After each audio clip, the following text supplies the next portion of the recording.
While we wait for a quorum, we're going to go ahead and get started in the subcommittee. And first bill that we'll be hearing will be Senate Bill 1209. Senator Berger, please begin when you're ready. Good morning, Mr. Chair and members of the committee. For the record, Senator Jamie Berger, representing the 27th Senate District. Thank you for the opportunity to present Senate Bill 1209. Senate Bill 1209 would authorize a tax credit for qualifying newspaper printing plants. The hope is to preserve and strengthen Missouri's vital newspaper printing infrastructure by establishing a targeted, refundable tax credit for newspaper printing plants operating within the state, particularly in the rural areas, where they play an essential role in informing citizens, sustaining civic life, and supporting skilled employment. Printed newspapers remain a critical source of local news and information, especially in rural areas where internet is scarce, as with the elderly population who do not rely on technology as much as younger generations. Missouri is home to 12 newspaper printing plants, all located in the rural areas. Senate Bill 1209 will make available an income tax credit for 50% of annual labor costs associated with press room and mailroom staff, up to a statewide cap of $7 million. Eligible employers must be located in Missouri, derive a majority of their production from the printing of newspapers intended for public distribution. The bill also provides a sunset of December 31st, 2037. This proposed tax credit is a prudent, cost-effective investment in Missouri's rural infrastructure, civic health, and job base. By targeting a small number of facilities that produce broad public benefits, this legislation ensures high return on public dollars with strong potential to expand Missouri's role as a regional center for newspaper printing. You know, as neighboring states move away from printing also, this would be a good time for Missouri to be a hub for the printing industry across the whole Midwest, and hopefully we could get something done across the whole United States. I think we're on the cusp of something that would be good for Missouri, and with that, Mr. Chair, I'll take any questions. Thank you. Do we have any questions? Seeing none, anyone that would like to speak in favor of this bill, please come forward.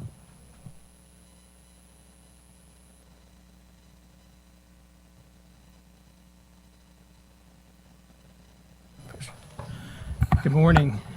Good morning. My name is John Russ. I am publisher of the Southeast Missourian newspaper in Cape Girardeau, Missouri, and president of Russ Communications, which has newspapers and digital sites throughout the boot heel of Missouri, from Cape Girardeau to Poplar Bluff to Canada and in between, as well as in Nevada, Missouri.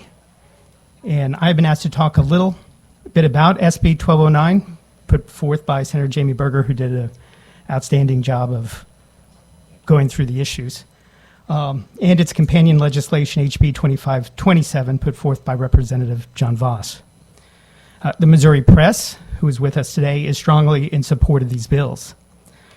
We believe they involve several priorities for the state of Missouri, including economic development, particularly rural resiliency and jobs, civic infrastructure, election integrity, education accountability, and others. SB 1209 does this specifically by helping to stabilize and retain newspaper printing capacity and skilled production jobs in Missouri by offsetting a portion of payroll costs at in-state newspaper printing facilities. I could talk a lot about the importance of print newspapers to our state, especially in rural areas. But let me touch briefly on the economics. There are only now 11 printing plants remaining in the state. In the past 6 months, 2 other plants closed in Columbia and Park Hills, with jobs and printing going to Illinois, Kentucky, and Iowa. The fact is that printing plants are a shared infrastructure, and when a plant closes, the sustainability of rural newspapers in Missouri becomes more precarious. Most newspapers in rural areas cannot operate as digital-only businesses, not because they're outdated, but because their readers still want and rely on print. In rural communities, broadband access is inconsistent. Older residents rely on print, local businesses advertise in print, and legal notices must be published in print where they are permanent and archivable something absolutely vital in today's world of misinformation, disinformation, and AI hallucinations. In addition, newspapers are critical to election integrity. Not only do they provide official ballot and public notices, but they provide communities with reporting on election results that is credible and then archivable and permanent. The fact is the market demand for print still exists. What is becoming fragile is the in-state infrastructure needed to produce it. Today, there are now 134 jobs involved in printing and mailroom. These jobs support the other newspapers. SB1209 helps sustain and grow printing in Missouri by offering a 50% refundable tax credit on specific skilled production jobs.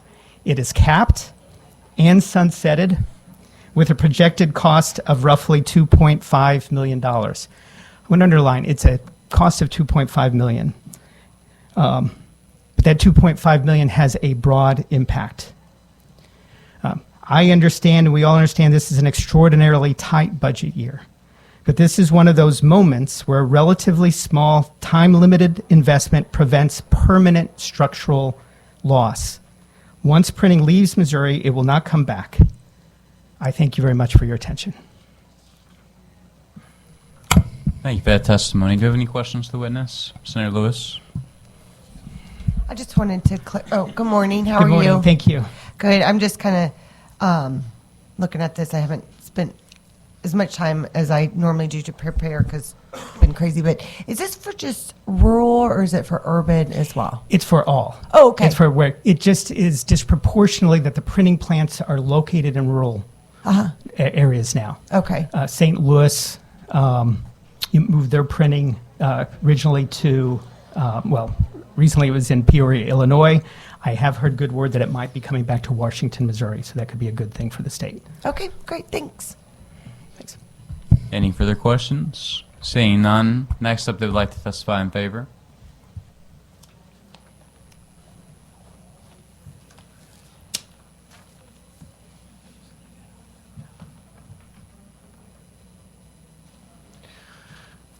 Good morning, committee members, and thank you, Senator Berger, for sponsoring this important piece of legislation. I'm Chad Stebbins. I'm the Executive Director of the Missouri Press Association, representing about 200 papers throughout the state. And for starters, this bill would be huge for our newspapers and our readers. As John Russ mentioned, we lost 2 printing plants in 2025. We lost another one in 2024, the Joplin Globe, which is now printed in Tulsa, Oklahoma. And we've seen a lot of these papers having to go out of state when printing plants close. Missouri papers are now being printed in Paducah, Kentucky, a couple of locations in Illinois, in Iowa, Des Moines, Arkansas. We really hate to see these jobs go out of state, and it adversely affects the newspapers when they have to be printed out of state. Their costs go up. They have transportation costs, trucking the papers back. They also have much earlier deadlines.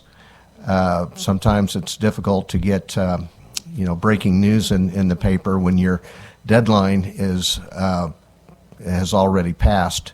And so, as John mentioned, this is an important rural economic development bill. It's just really a win-win situation for everyone. And I'd urge you to strongly consider it.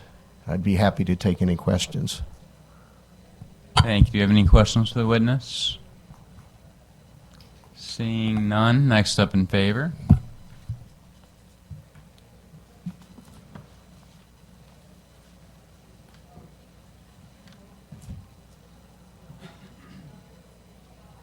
Seeing none, anyone here to speak in opposition?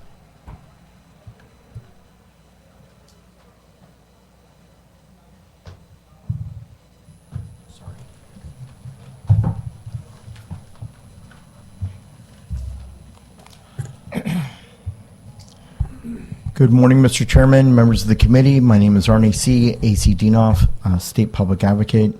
I thought I submitted my online testimony. I filled it out. I actually forgot it. I'll bring it back up. In terms of Senate Bill 1209, did anybody read the memo that was delivered by the state auditor to all members of the General Assembly? That audit is very concerning. It deals with our Moody's rating, our bond accreditability rating, and I could go on and on about the dominoes effects.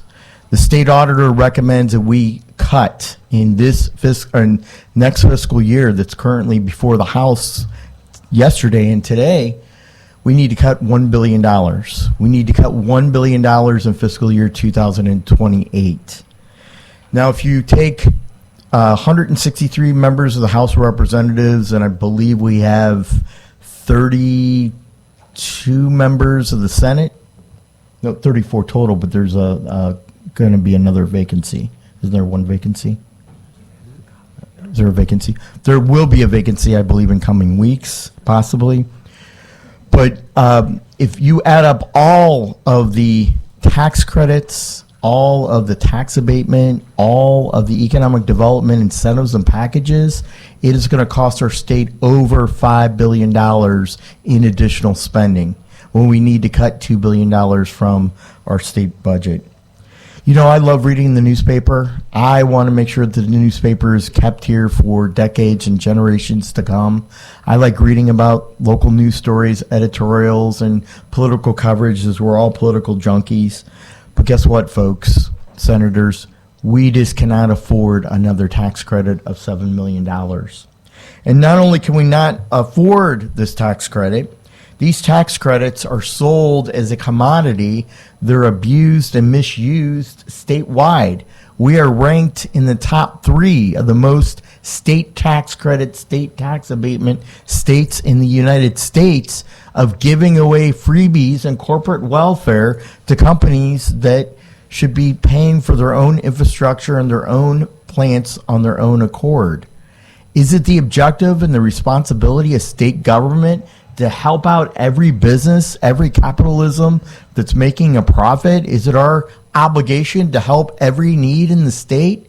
I'm here to tell you we're going to go broke if we keep doing what we're doing and we're not getting the accountability and responsibility. Now, if you read into the details of this bill, as I said, tax credits are sold as a commodity. They may be transferred. They may be sold or reassigned to the highest bidder. And they are totally refundable. And that puts up a lot of red flags to me. Because all of a sudden, let's say you get $1 million worth of tax credits and 50% of your infrastructure you're going to recoup. That is sold to the highest bidder for more than what the tax credits are worth. So if you get $1 million in tax credits, you might be able to sell it for $1.5 million or $2 million to the highest bidder who needs that tax credit. It's absurd, it's obtrusive, and it's just totally against the grain and the infrastructure of what our 6.2 million Missourians expect from state government. I could go on and on. I'm passionate about this. We have to get our tax credits. We have to get our tax abatements, our Chapter 100 funds. We have to get all of these funds under control because a lot of these entities want to go and then tax taxpayers more by creating more political subdivisions in terms of a community improvement district, a neighborhood improvement district, or a transportation development district. And as I could say, I could go on and on about this. I'm passionate. We are going broke as a state. We need to find ways to cut the budget, not add and grow government. And therefore, I'm opposed to SB 1202. And I love the sponsor. The sponsor is a great human being. He'd give the shirt off the back to any Missourian that needed it. And I respect him wholeheartedly and 100%. We just have to disagree on this issue. Thank you, Mr. Chairman. Thank you for that testimony. Do we have any questions? Seeing none. Anyone else that would like to speak in opposition, please come forward.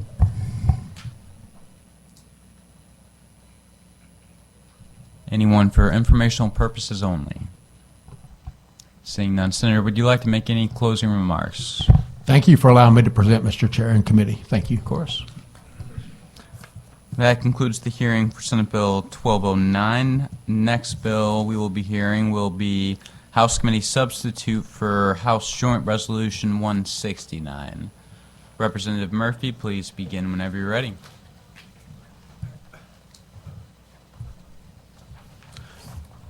Thank you, Mr. Chairman. Representative Jim Murphy from the 94th District, South St. Louis County, here today to present House Committee Substitute for House Joint Resolution 169, the Taxpayer Bill of Rights. Let me start by saying that there was a saying by President Reagan that we don't have a revenue problem, we have a spending problem. That by the way, is not a political statement, because our spending problem isn't one party or the other, it's both. The 7 years I've been here, we have increased general revenue in the state of Missouri by 39%. It's about $3 billion. In that same 7 years, we've increased spending by 86%. So where are we today? We're in a crisis that we have to find $5 billion to take off of our budget. I will tell you that it is not a Republican or a Democrat problem that we have. I'm the fiscal review chair in the House. Every day, I hear, or every week, I hear bills with great ideas, fantastic ideas. We just heard one with $7 million here, $10 million there, $50 million. We had one last year that was $1.1 billion. They're great ideas. You know, there are a lot of things we can do in the world with unlimited funds. We don't have them. In 1978, Michigan passed a bill that we fashioned our Hancock Amendment after. In 1980, we went to the voters and said, should we rein in spending in the state of Missouri? And the voters absolutely agreed, and they passed the Hancock Amendment. Hancock Amendment had some effect. It's done very, very well as far as having us put taxes on the ballot. No new taxes without the vote of the people. But it had a lot of holes in the system. There are so many different ways around Hancock that it's allowed us to increase our spending over the last 7 years by 86%. And it's not just the state. When I came into office, my school district had a $99 million budget. 7 years later, with a declining student enrollment and having built not one new school, their budget this year was $178 million, almost a 70% increase. You know, we can blame it on COVID, but the COVID money's gone. They're still collecting it. We've got to put a limit as to how much we can grow our government. And that limit's very simple. And what this bill does is says you can spend, we're not going to take a dime away from anybody. Let me be clear on that. This year is your baseline. Whatever you spent this year, you can spend it next year. And you can get a bump for CPI.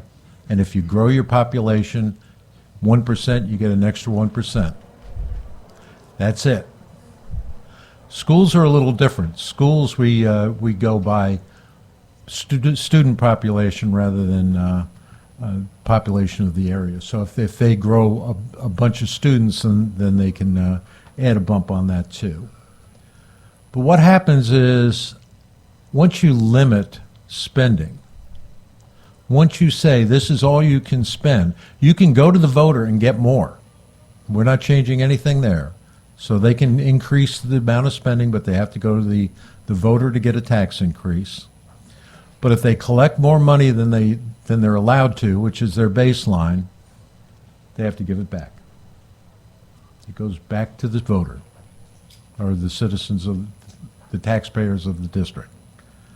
That was what it was intended in Hancock.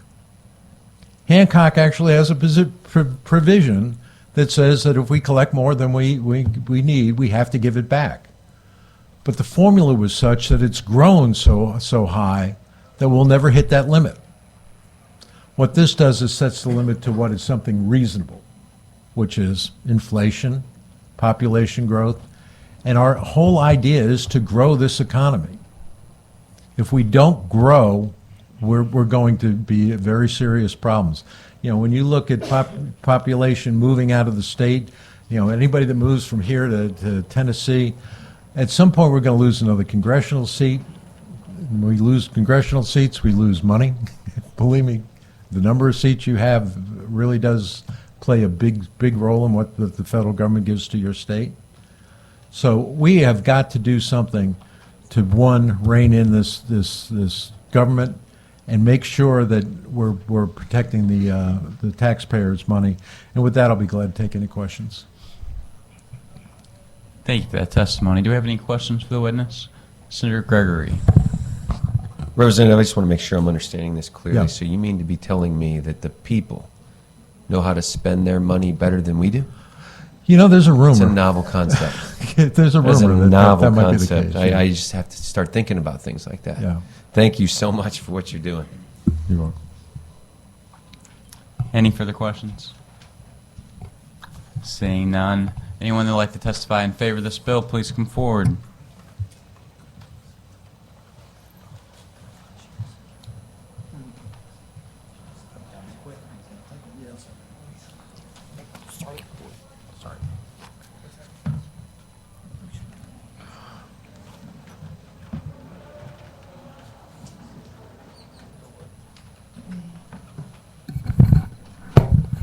Thank you, Mr. Chairman, members of the committee. My name is Arnie C. A.C. Dinoff, State Public Advocate.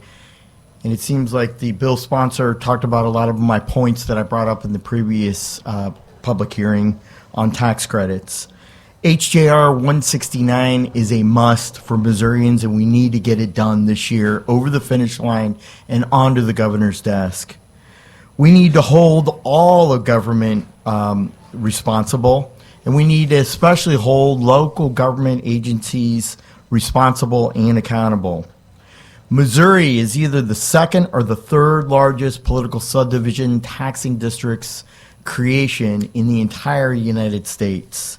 It is getting out of control. As you've heard me testify before, 58% of every Missourian's household income goes to pay for a fee or a tax at the federal government, the state government, county government, local government, special districts such as education, community college, library district, fire districts, ambulance districts, sewer and water districts, and I could go on of the litany of drainage districts and lighting districts, and we've got a health district and a hospital district, and it goes on all across our state.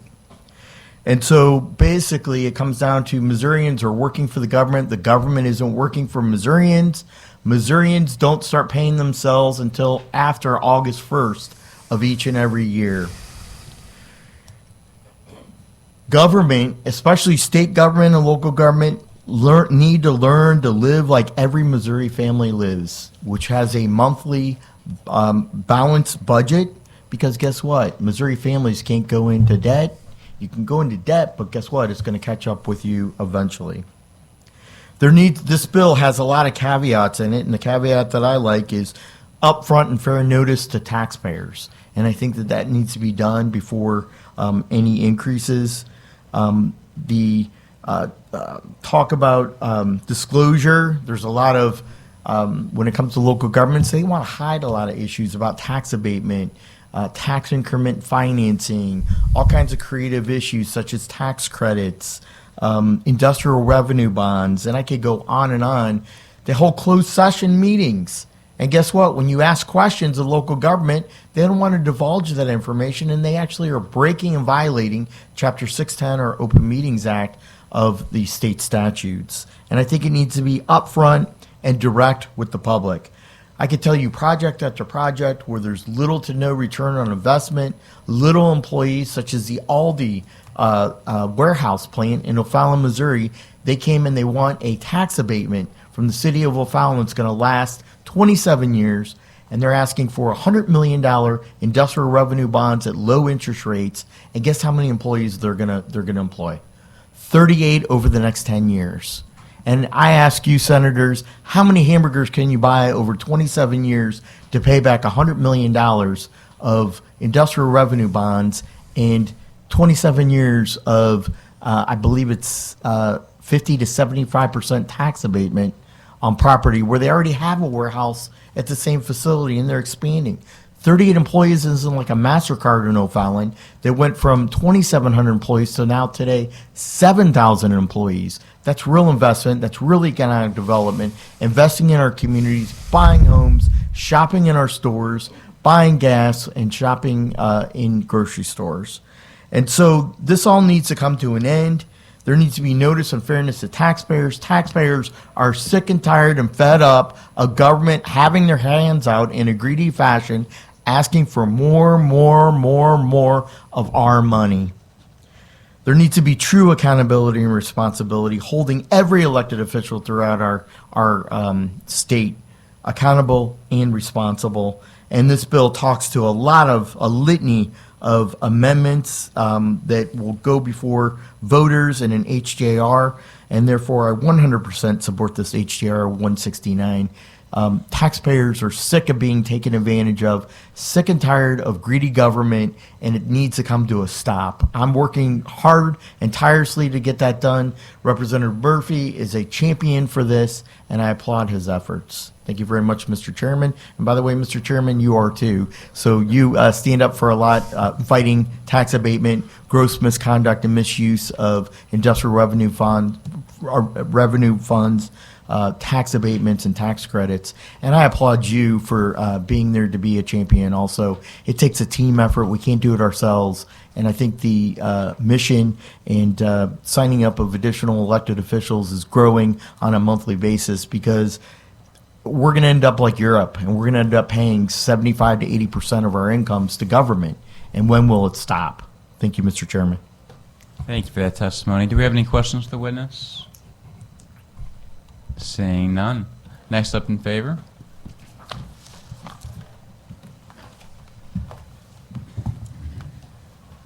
Good morning, Mr. Chairman, members of the committee. My name is Dennis Hall, State Affairs Manager with Americans for Tax Reform. We're a nonprofit taxpayer advocacy group with experience working in all 50 states, and I'm pleased to be here today with our enthusiastic support for the aptly named Taxpayer Protection Act. Fundamentally, this resolution recognizes that out-of-control property taxes are driven solely by out-of-control local government spending. Some states like Nebraska, Texas, even Idaho have taken ownership of the local property tax problem by redirecting state revenue to subsidize big blue city budgets. And when the spending and new programs inevitably come up, the local city councilors and mayors can point right back to the state and say it's their fault for not giving us more money, and the voters will ultimately take responsibility out on their state legislators rather than the local officials who are driving the spending. HJR 169 holds that spending down and addresses the property tax problem at its root. So voters will no longer experience automatic tax increases when assessed valuations go up, when the federal government prints more money. Spending will no longer rise in spite of the Hancock Amendment because we have a meaningful limit, and fees will be properly classified as the taxes that they are. Other states have circumvented similar constitutional provisions with massive fee increases, including Colorado and even Massachusetts, which has a 2.5% statutory spending limit, which is rendered meaningless through revenue reclassifications. Meanwhile, the election procedures offer maximum transparency to voters, much like Truth in Taxation does in Kansas, Utah, and Florida. This is really a celebration of democracy that both parties should be in favor of. Elections on proposed tax increases will always take place in November, which is crucial, when other people than union employees are aware that an election is even taking place. Voters will know exactly what they're voting on. There's annual notices that clearly state the amount of government spending and new taxes, plus a side-by-side comparison of arguments in favor and against. And homeowners will receive annual notices about their assessed valuations with a standing offer to appeal at any time. So transparency is fundamental to this bill. By focusing on spending, this legislation avoids the pitfalls of California's Proposition 13. It emulates Arizona, whose constitution includes all 4 major property tax restrictions, rate limits, assessment caps, property tax levy limit, and a broader cap on local government spending. This has combined to give Arizona the 3rd lowest property tax burden in the country, and Missouri is still at a pretty miserable 27. We're aware that multiple property tax increases are moving this year through the legislature, so I hope Arizona's success gives you guys confidence that even though this is the best of the property tax reforms, it is certainly possible for multiple initiatives to work in tandem and provide success. Finally, I just want to add that this resolution is fundamentally compatible with the income tax trigger bill, HCR 173. Phasing out the state income tax remains the most important thing Missouri can do to improve its competitiveness for new jobs and investment, but this resolution keeps every level of government in Missouri on the right track for generations to come. Once the income tax is gone, spending will remain limited and not increase by 87% in 8 years. That will just not be the case anymore, state or local. So this year could be the most consequential year in Missouri state history for the taxpayer, and it will ultimately serve as a model for other states in your situation who are seeking to both eliminate the income tax and rein in out-of-control property tax increases. So I encourage you guys to pass both of these reforms and make this year the most consequential year in history for Missouri taxpayers. Thank you guys for your time. Thank you for that testimony. Do you have any questions? Seeing none. Next up in favor.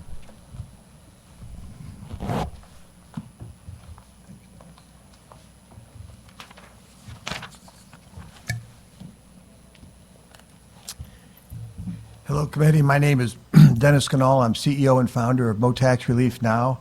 We've all worked together on many other bills. Missouri stands at a pivotal moment for fiscal responsibility. As the 2026 legislative session progresses, House Joint Resolution 169, the proposed Taxpayer Protection Act, offers a golden opportunity to strengthen taxpayer safeguards and by adopting a robust taxpayer Bill of Rights. Missourians will rally behind this on the November 2026 ballot. Colorado's Tabor, enacted in 1992, has proven its value by capping state and local revenue, growth and inflation, plus population increases, requiring voter approval for tax hikes or new debt, and mandating automatic refunds of excess revenue. In fact, it's been challenged by all the various special interests in Colorado 42 times since it was enacted, and it's been able to fend off most of that, although some loopholes have passed through. Missouri's Hancock limits tied the personal income tax growth have been effective but often circumvented through spending maneuvers, tax credits, or inconsistent refunds, allowing surpluses to vanish through direct taxpayer relief. HCR addresses these gaps head on. It imposes stricter caps, state spending limited to inflation plus population growth, local spending, and property taxes to inflation plus local growth. It requires voter approval for new taxes, tax increases, rate increases, expiring tax extensions, or multi-year debt. This isn't going to cripple our government. Colorado has maintained strong services and often outperformed national growth, and it's attracted people. For Missouri, pairing this with the ongoing efforts to phase out the income tax ensures gains aren't eroded by unchecked spending. It really is, like Dennis just said, a golden opportunity in Missouri's future to pass both of these bills this year and put them on the ballot and let voters decide if they want to eliminate their income tax and if they want a Tabor bill to protect them. Missouri deserves this upgrade. Support HJR 169 to enshrine real protection on the Constitution, and it limits and binds politicians. I also want to remind the committee that in June of 2024, MoTax Relief Now started a pledge for a taxpayer Bill of Rights, which ended with a zero income tax.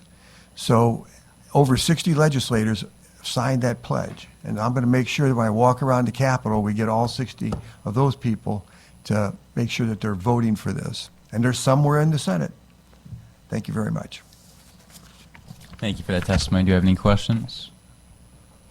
Seeing none, before we move on to the next witness, we're going to go ahead and establish a quorum quickly. Secretary, please call the roll. Senators Brown, Here. Gregory 21, Gregory 15, Lewis, Schnelting, Trent, Washington. We have a quorum.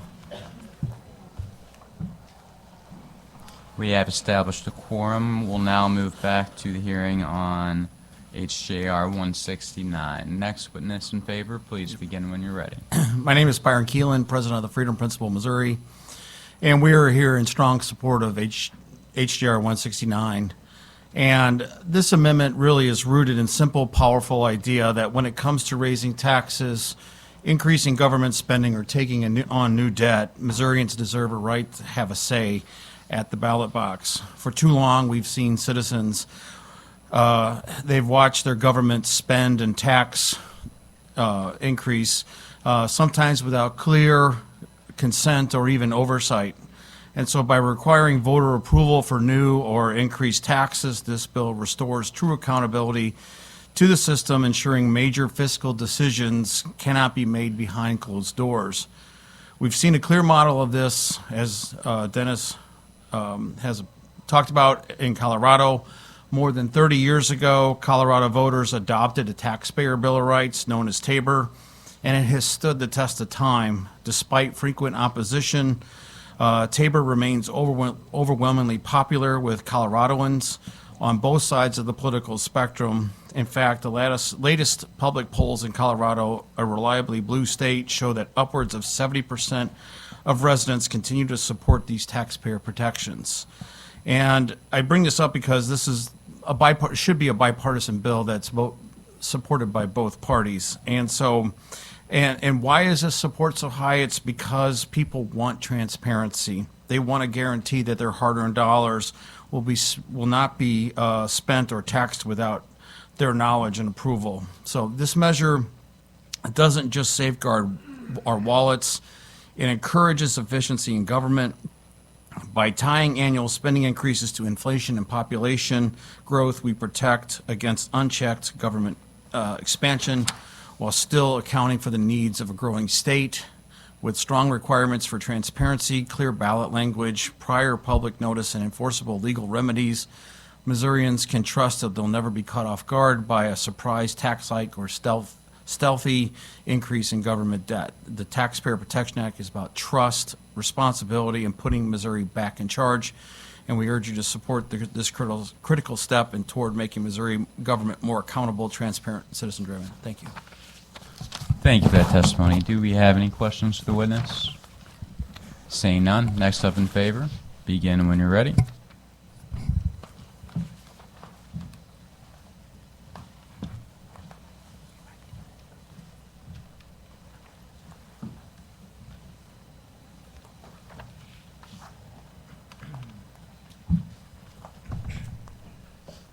Camille Peterson with Americans for Prosperity. On behalf of thousands and thousands of Missourians who would not only like their government to cut spending, but definitely to cap spending. I think this is a very necessary complement to the income tax elimination legislation, something that a lot of people have wanted to see in that legislation as well. So I think these dovetail together to make a stronger Missouri, more fiscally responsible Missouri, and a more prosperous Missouri. I will not reiterate everything that has been said before me. I urge the committee to support this, and let's get it done. Thank you for the testimony. Do we have any questions? Seeing none. Next up in support. Seeing none. Anyone here to testify in opposition? Senator Gregory, I thought you were going to testify in opposition for a second there. Just about to. Seeing none. Anyone for informational purposes only? Seeing none. Representative, would you like to make any closing remarks? Yes. Again, it's a very simple process. We're not taking away a thing from any political subdivision. We're just saying spend what you spent, but if you grow, you get to spend. If inflation takes place, you get a bump for that. One thing I didn't mention in my testimony that I really need to reiterate.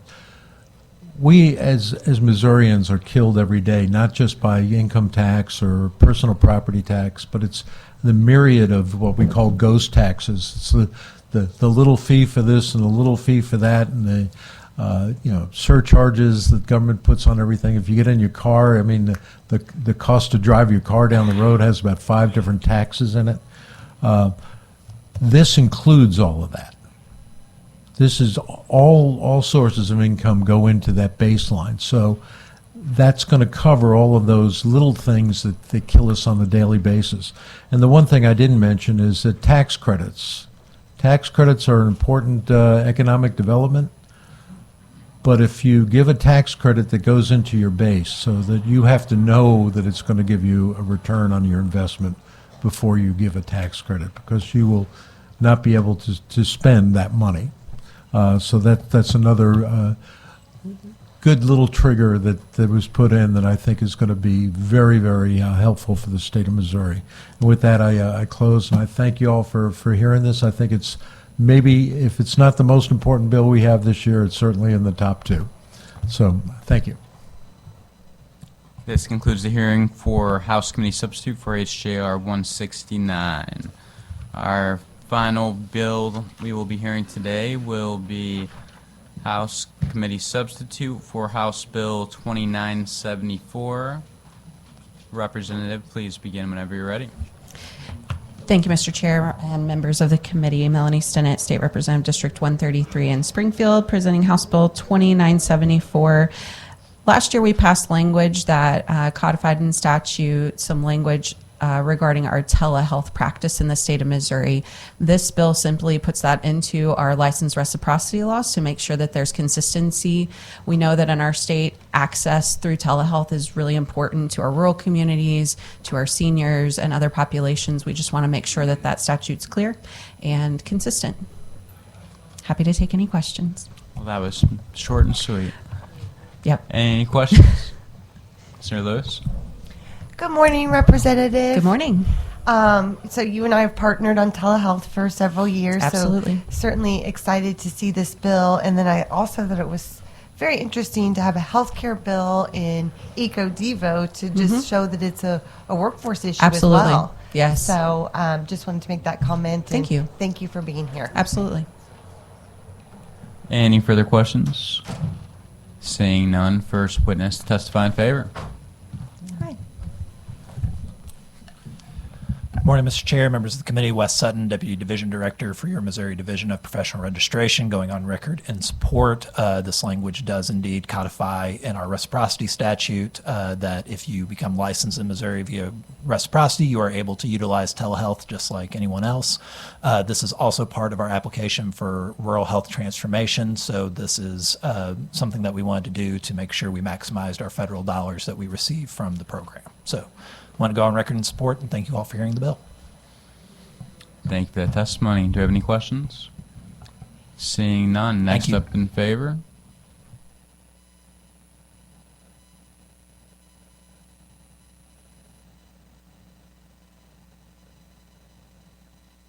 Mr. Chairman, members of the committee, Jamie Murphy, Missouri Hospital Association. I don't know that there's much more you can add to this. It's kind of a common sense bill, but I'm happy to take any questions. Any questions to the witness?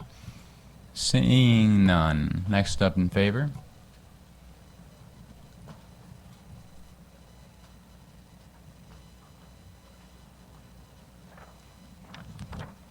Mr. Chairman and members, my name is Courtney Leader. I am a constituent from Ash Grove, Missouri. I'm testifying in favor of this bill. I have a daughter that needs access to telehealth. I know this is a little different, but this would make it a lot easier for us to be able to access our care that we need. She sees a lot of specialists that are 3 to 4 hours away from our home. So by passing this, it would go a long ways in helping us be able to access that care. Thank you for your testimony. Do we have any questions? Seeing none. Next up in favor.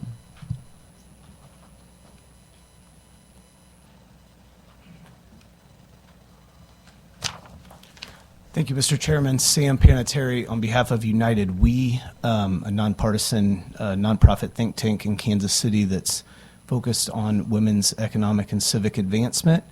Senator Lewis, we also look at this as a workforce issue, and the reciprocity piece we think helps with women's labor force participation, so I'd like to go on record in support. Any questions to the witness? Seeing none, next up in favor.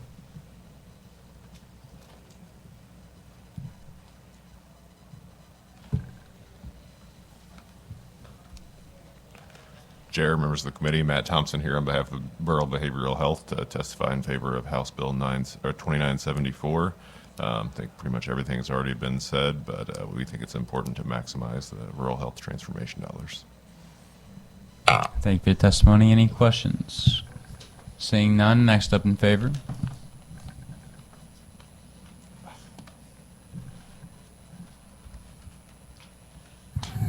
Thank you, Chairman, members of the committee. Megan Howerton here off of BJC on behalf of BJC Healthcare System, Missouri Athletic Trainers Association, and the Missouri Speech Language Hearing Association. Just want to go and support the bill.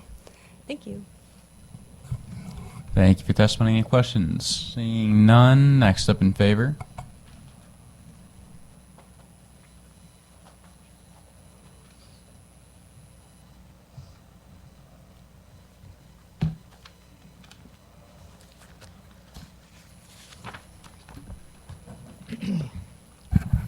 Thank you, Mr. Chairman, members of the committee. My name is Arnie C. A.C. Dienoff, State Public Advocate.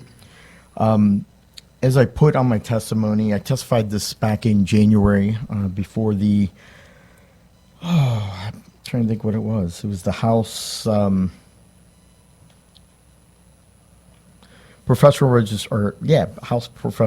on Professional Registration. There were 14 supporters, and it unanimously passed the committee to the full House. Of course, it passed on the floor of the Missouri House. As I put on my today's testimony and testified back in January, this legislation is a no-brainer. We know who the people are. We know that they're registered and have taken the appropriate tests before the Department of Registration. This is solid. This is state solid legislation. It's responsible state legislation, and I think it's only fair that if somebody meets all the requirements to provide health care, that you could do it on an electronic format, either via Zoom or a medical outputting electronic computer. It's become valuable to Missourians, especially when we went through COVID. I know I couldn't see my doctor in person, so I saw my doctor, excuse me, via electronic format. And so this is just a no-brainer legislation. We probably should have done this 20 years ago, but I applaud the bill sponsor, Representative Stinnett, for bringing this bill forward and wholly support HCS HB2974. Thank you. Thank you for your testimony. Any questions to the witness? Seeing none. Anyone else to testify in favor? Seeing none. Anyone here to testify in opposition? Seeing none. Anyone here for informational purposes only? Seeing none. Representative, do you have any closing remarks? No, I do not. Thank you. Fair enough. This concludes the hearing for House Committee Substitute for House Bill 2974. With no further business coming before the committee, I now make a motion to adjourn. I have a second. We are adjourned.